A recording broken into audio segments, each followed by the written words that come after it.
Hey guys, it's Wednesday. Welcome back to our daily Clues by Sam. We have a medium one to do today. And if you don't know what Clues by Sam is, it is a daily logic puzzle where we have 20 people on a board. Each of them must receive a role. Some of them are innocent, some of them are criminals, and they might give you clues to help you figure out who is what. And we do this every day here, so you're welcome to play along with me. There is a link in the description to take you to it if you want to do it. And I'm gonna start mine right now, and I'm gonna explain my logic as I go with each person. So let's go. We start with Hall telling us that both criminals in row 2 are connected. Row 2.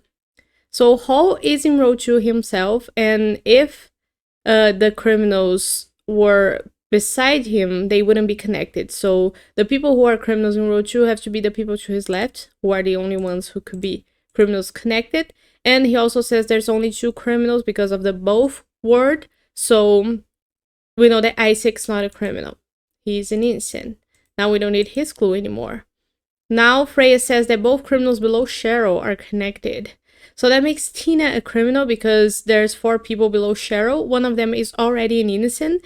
The other 3 have Tina in the middle of them. And if Tina were to be an innocent, she would separate the criminals. So she has to be one of the criminals because she's the only one who has both people connected to her. And we know that either Nicole or Xavier are the other criminal. Now Gabe says that each column has at least 3 criminals. So we know that column C has to have a 3rd criminal. There's only 2 below Cheryl. So that means that Cheryl has to be the 3rd one. Now, what do we know? Tina, there are exactly 2 innocents below Amy. 2 innocents below Amy means the same thing as it means in column C. Amy has to be the 3rd criminal because there's 4 people below her. If 2 of them are innocents, 2 of them are criminals. And that makes 2 criminals in column A. Since column A has to have at least 3 criminals, Amy has to be the 3rd one. And now Amy says that only one of the 3 innocents neighboring Salil is in row 4. So Salil has 8 neighbors total. 3 of them are innocents, and 1 of them is in row 4. Well, Salil himself is in row 4, and he has 2 people neighboring him in the same row. Tina is one of them, but she's already a criminal, so the other person has to be the innocent. That makes Ryan an innocent.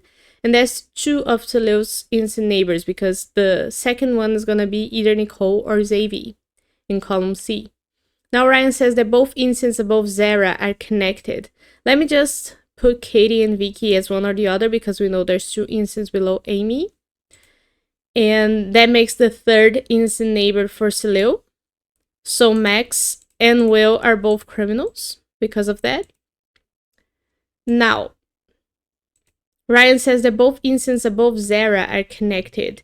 So that means that the second innocent above Zara, because the first one is Isaac, is going to be connected to him. So either Donald or Paul is going to be the second innocent. And that makes Uma not an innocent since she's not connected to Isaac, who is an innocent. Now, same thing goes again for the column. Column D has 2 criminals so far. Either Donald or Paul are the first one. The second one is Uma, so that makes Zara the 3rd, because we need to have a 3rd one for each column. Now Zara says that only one of the 5 innocents on the edges is in column C. Oh, that makes Xavier an innocent because he's the only person on the edge in column C who has not received a role yet and could be an innocent. The other person on the edge is Cheryl, and she's a criminal. Xavier is then an innocent, and that makes Nicole a criminal. Now Xavier says, oh, let me leave Zara's clue here because it says that there's 5 innocents on the edges total. How many do we have already? 1 here, who's either going to be Donald or Paul. 2 with Isaac. 3 with Xavier. 4 with Ryan. And Katie and Vicky are the 5th. So that makes Ben a criminal. Now we don't need Zara's clue anymore. Xavier says there's an odd number of innocents neighboring Ryan. Where's Ryan? Ryan has 2 criminal neighbors already. He's going to have a 3rd one in column A. And that makes Salil a criminal. Because if Salil were to be an innocent, then along with the innocent neighboring Ryan in column A, that will make 2 innocents. 2 is an even number, so Salil has to be a criminal. So now says there are as many innocent builders as there are innocent guards. How many builders do we have and how many guards? We have 2 guards. What about builders? There's only 1 builder? Oh, there's 2 builders.